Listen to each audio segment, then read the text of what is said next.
DOH, baka meron kayong new programs that you would want to share aside from yung prenatal checkup? Ano pang bago sa DOH ngayon?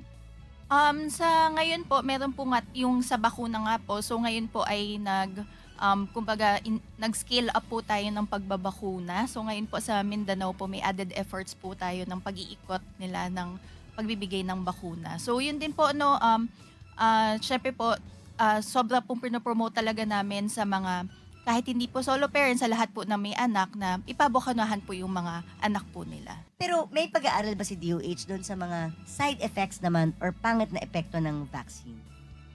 Opo, bali po ang mga ginagamit naman po natin na vaccines po, sinisigurado naman po yan ng DOH po no, sa ating safety and efficacy po ng mga vaccines. So, yung mga pinapamigay naman po natin ay sigurado po na safe at effective. So, yung mga katulad po ngayon, yung sa measles po, yung hinahabol po nila na mas maipakalat. So, yun po mga long established na rin naman po yan ng mga vaccine.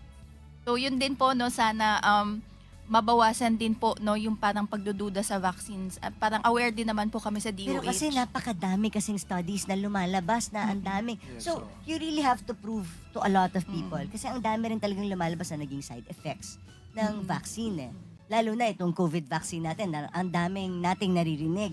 Na, Opo. so, it's really a challenge for DOH to actually, yung labanan, yung Yeah. reports din. Kailangan nyo rin kaming papaniwalain. Yes. So, hindi ba lahat nagpapabakuna?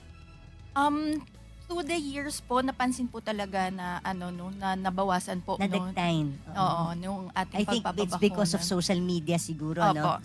Dahil ang dami nang Dami nagsasalita negative sa kasi social talaga. media.